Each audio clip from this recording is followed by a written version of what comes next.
On va utiliser Aragon client, qu'on a vu tout à l'heure, pour créer une DAO sur un testnet Movie. C'est très facile de faire ça. On va créer vraiment une DAO en 2 clics maintenant. Bon, on va créer une nouvelle organisation qui s'appelle CryptoLion. Dans cette DAO, il y aura le token démocratie, ça veut dire qu'on va donner les parties des tokens aux gens, et ça sera le token qui va les donner le droit de vote. On crée ça. On va l'appeler CryptoLion. On ne va pas utiliser un nom MNSQL. Là, en fait, c'est Aragon qui propose leur nom. Après, je n'ai pas plus de détails sur ça, mais comme il y a un SDK, je suppose que tu peux brancher ça sans problème. Après, tu peux déployer tes smart contracts avec, manuellement, et là, c'est sûr que ça marche. Après, ici, on va créer un projet de démocratie. On va dire combien de pourcents de vote il faut pour dire oui ou non. Ici, on va mettre 50%. Le quorum, c'est pourcent des participations. Combien des pourcentages d'organisations doivent participer pour que le vote soit valide. On mettra 1%. Et le vote duration, on va la passer peut-être à 1. Puis, il faut créer un token. Le token qui va distribuer les droits de vote dans votre DAO. C'est un token mini token, c'est un ERC20, un petit peu augmenté. La différence avec un ERC20 classique, c'est que vous pouvez miner du token et vous pouvez brûler du token. C'est juste... on va l'appeler CryptoLion token. C'est vrai. Très bien. Là, on crée le token sur Renly. On fait la transaction. Le token est créé. Ici, sera lié.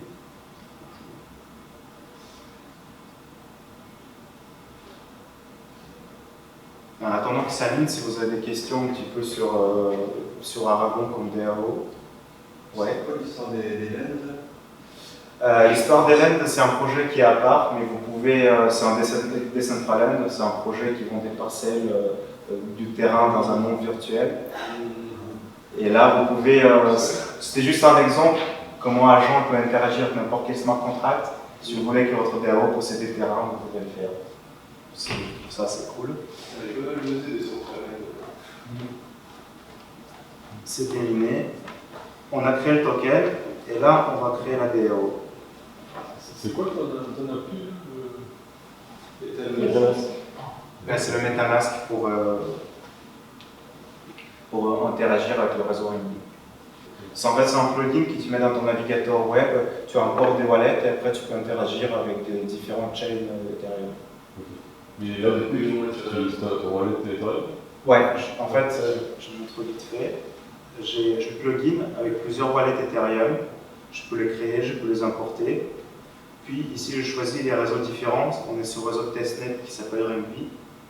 Et là, tu peux avoir le réseau de Koban, Ropsten, Mainnet, et tu peux même choisir en réseau custom. Par exemple, tu montes ta chain et tu peux la rajouter. Ce plugin il sert en fait à faciliter l'intégration dans le provider Web3, un provider blockchain, dans tes projets qui sont faits en web.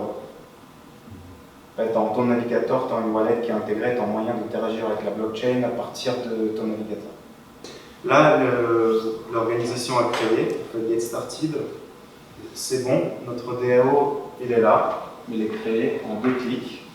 Là, on peut commencer d'utiliser notre DAO. Pour l'instant, il y a un wallet qui possède un token, un vote, mais par exemple, on peut dire que j'ai la deuxième wallet ici, et je peux lui donner aussi un droit de vote. Alors, token 1. Je peux faire la connection.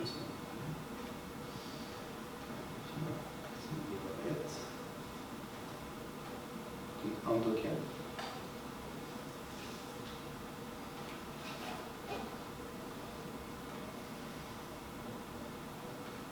comme dans une DAO, tout se passe par les votes, je ne peux pas directement donner un token. Il y aura un vote qui sera créé qui va dire est-ce qu'on donne à telle personne un droit de vote.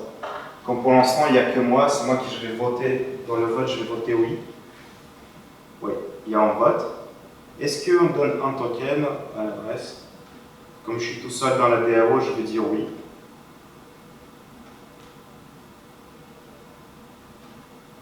Et le token, il sera distribué, il sera donné à la personne. Il faut que ce soit miné. On voit qu'il y a la deuxième wallet. Maintenant, il y a 2 personnes qui sont dans la DAO qui ont les droits de vote 50-50. On peut comme ça rajouter des personnes, on peut les retirer. La partie finance, on a vu la partie token, la partie vote. Il y a aussi la partie finance. La partie finance, c'est la trésorerie de votre DAO. Vous pouvez rajouter des tokens. Par exemple, là, je peux faire un transfert. J'ai envie d'envoyer des ETH. J'en ai 5. J'envoie 3 ETH dans ma DAO.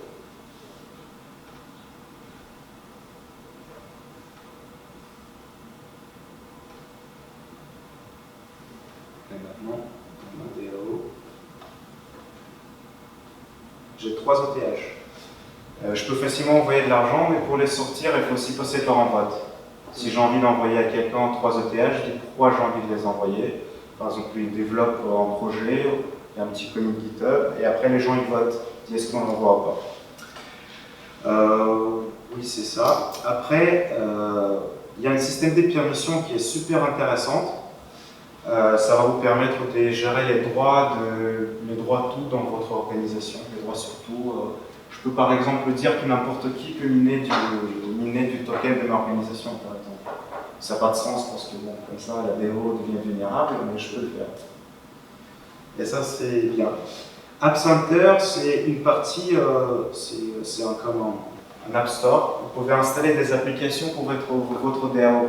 Là, c'est des tokens, voting, finance, c'est les applications qui sont par défaut.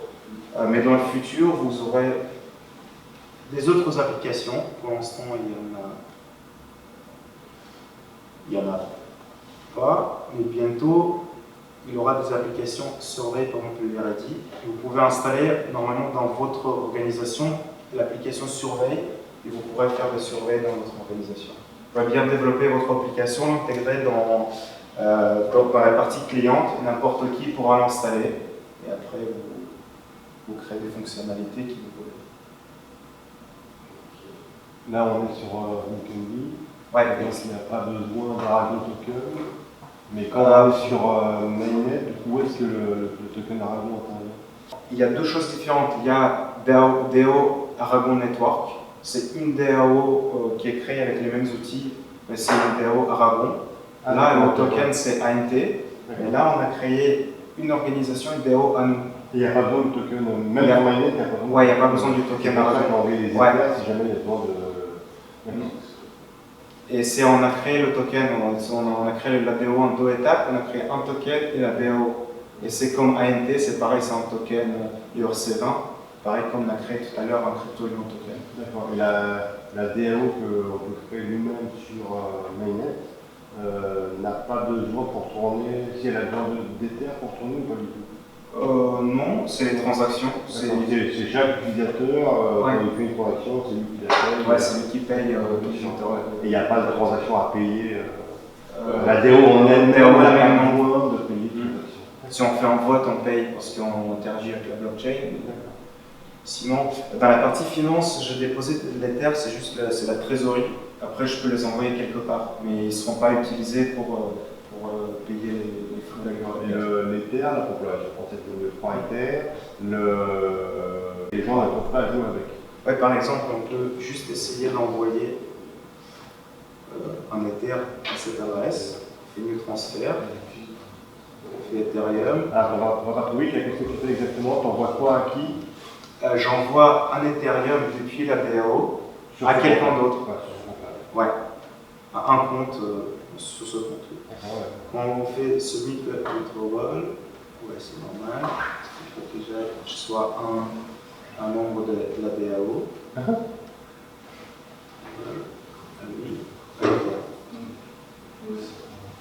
Là, normalement, dans la description, on doit dire pourquoi on donne des des Ethers. D'accord, Et là, je n'ai pas envoyé des Ethers. J'ai créé un vote et les gens maintenant ils doivent voter. D'accord. Il faut que ça soit animé. Attends que ça soit animé. Ouais, on a créé un vote.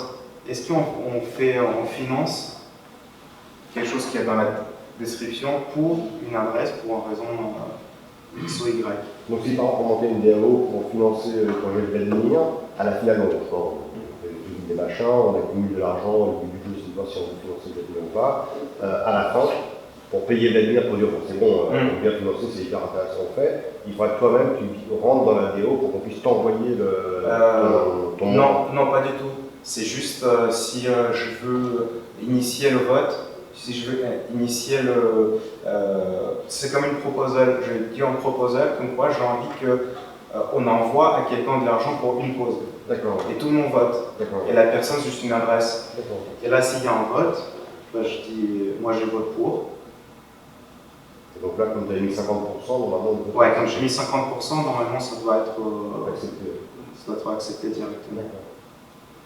Et là, normalement, le vote doit être fini.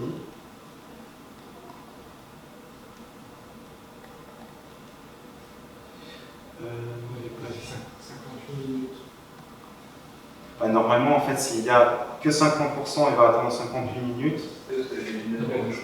Ah oui, il va quand même attendre. Pour le deuxième, il Ouais. C'est pas s'il vote non, Ouais. là, Bien sûr. on va voter avec le deuxième compte. On va dire aussi, tout est bon. C'est la démocratie. Et ils vont aussi, ils travaillent pas mal pour intégrer la gestion d'identité, ça doit arriver cette année. Et comme ça, on pourra vraiment éviter les attaques. Je sais pas comment on va les vérifier derrière, mais ils travaillent avec 3 box et une solution comme ça. Et le SDK, il sert à développer de nouvelles applications.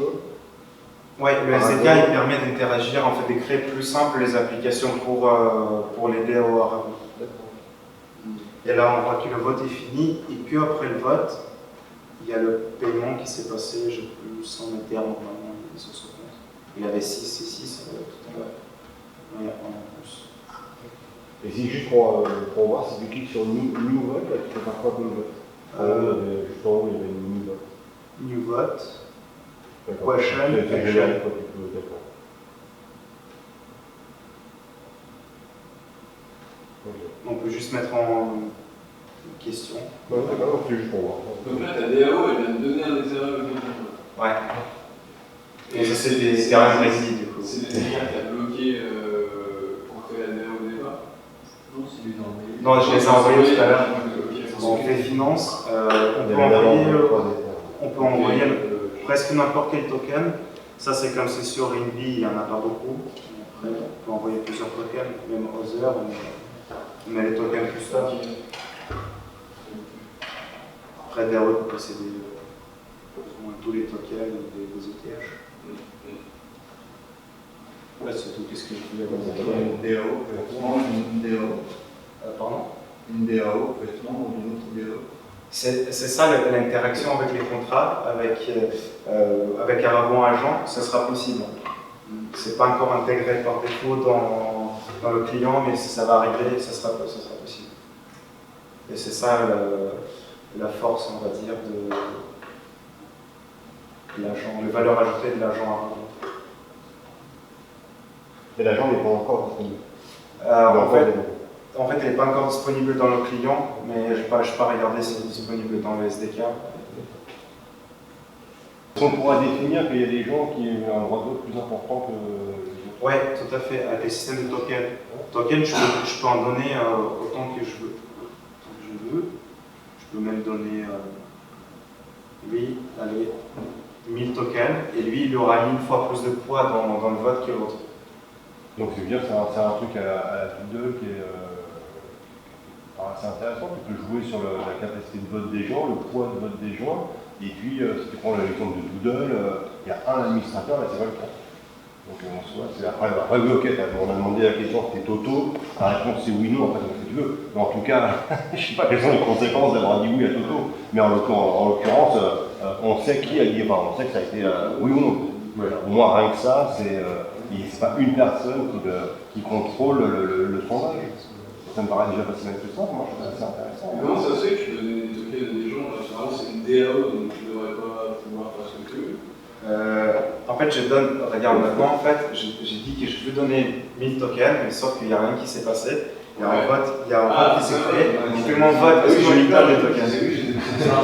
Ouais, c'est Après, je peux quand même, avec le système des permissions, je peux avoir donner les permissions à quelqu'un, d'écrire le token, mais il faut que tout le monde vote que cette personne a la permission. Ouais, voilà, ouais. Du coup, c'est. Ouais, parce que t'étais parti sur quelque chose d'ouvert, pas multicite.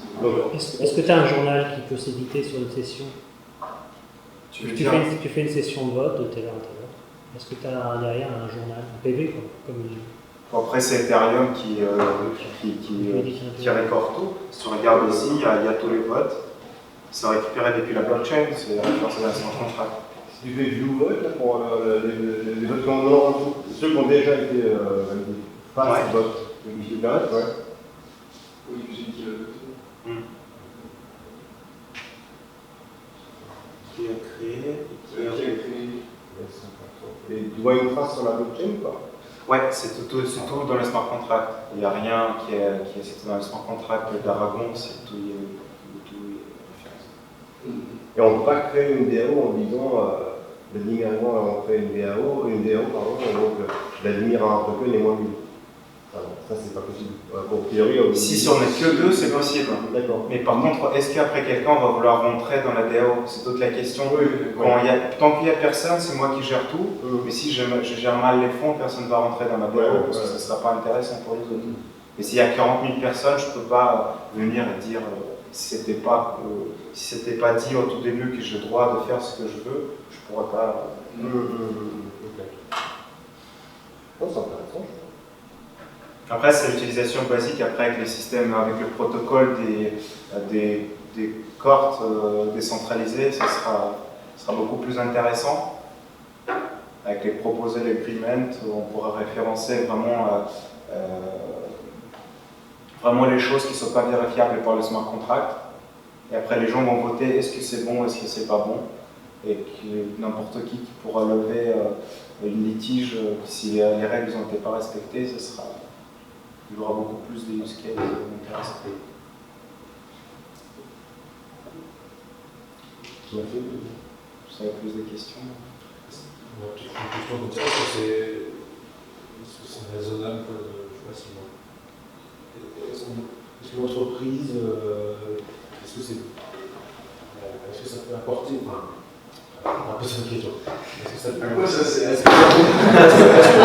finalement, est-ce que vous pensez que ça vaut le coup pour une entreprise de migrer C'est convertir un On veut avoir statut légal parce que. Ouais, la question, si les gens sont un peu les parts dans l'entreprise, comment tu représentes ça, le côté légal? Ça, je ne sais pas du tout. Après, si tu veux avoir un petit peu plus de la transparence et de l'ouverture pour que tout le monde voit qu'est-ce qui se passe, tout le monde vote les décisions financières que tu prends et même tout le monde vote les décisions structurelles que tu fais. Ça peut être en plus de ta gouvernance que tu as déjà dans ton entreprise, ça peut être en plus, éventuellement intégrer éventuellement les gens aussi. Mais ça dépend qu'est-ce que tu veux faire. Est-ce que tu crois qu'on peut cacher le détail des votes ou pas? Ou est-ce que forcément les votes sont publics? Les votes ils sont sur la blockchain, du coup là on ne peut pas les cacher. Après, bon, c'est l'adresse Ethereum qui vote. Oui, bien sûr, non, ouais. C'est la même question, mais. Révéler qui a vraiment voté quoi. Puis il y a les évaluations, donc ouais, ça peut. Je crois que ça va arriver, à mon avis, c'est juste le début. Après, oui. Après, avec les systèmes d'identité qui vont arriver cette année, normalement, ça sera un petit peu plus difficile. On peut toujours passer un système d'identité, mais. C'est problématique. Il faut bien gérer l'identité, parce qu'il faut quand même garder l'anonymat dans le vote quand même, dans certains cas. Ouais. Après, tu peux dire, je donne le token à la personne que je connais. Si je connais la personne, je lui donne un droit de vote. Si je la connais pas, je ne donne pas à n'importe qui. L'avantage, c'est que ça permet des systèmes de vote décentralisés. C'est extrêmement important quand il y a des AG, notamment le quorum. Ça permet, si tu mets ça dans tes statuts, tu utilises l'outil, tu permets un vote à distance. Tu peux utiliser ça comme plateforme pour faire tes AG. Faire tes CA, c'est Bah oui, mais pour les assos, ça peut. Et pour les assos, c'est un use case. C'est un outil d'administration. Mais après, pour tout l'écosystème open source, je pense que c'est super d'avoir une chose comme ça. Ça dépend du corps systématique. La question comment tu finances open source, c'est la question qui reste ouverte. Et il y a plusieurs entreprises qui font les solutions open source, ils ont une solution payante avec le support et le modèle comme ça.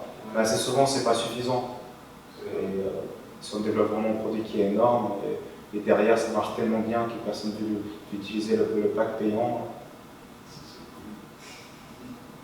Et est-ce que tu votes oui, non? Tu ne peux pas faire plusieurs propositions, par exemple pour Tim aller faire la prochaine, présenter l'assaut à la prochaine, En fait, je sais pas si c'est déjà disponible. Je sais pas si c'est déjà disponible, mais. Tu dis si tu as, Ouais, c'est ça. Si tu as un nombre de logs supérieur En fait, tu as un module, tu peux l'installer comme c'est arrêté, tu peux l'installer. Je sais pas si tu peux l'installer depuis l'interface, il me semble pas. Mais tu peux installer Surveille où tu vas avoir des petits codes. Surveille tout, c'est comme Google. Après, par exemple, là, Payroll, tu peux gérer en fait les payes d'une entreprise. Après, tu as un sort de Dropbox décentralisé dans le lot. Planning suite, c'était ça. Mais, C'est ça, non? Après, tu as Planning Suite pour planifier. En fait, il y a pas mal des applications qui arrivent. L'agent que j'ai parlé tout à l'heure pour interagir avec n'importe quel smart contract. Aussi Espresso. C'est vrai qu'il y a vraiment beaucoup de projets qui arrivent. En 2019, normalement, ça sera beaucoup plus de fonctionnalités. C'est ça à suivre, utiliser tous ces DAO, développer un open source.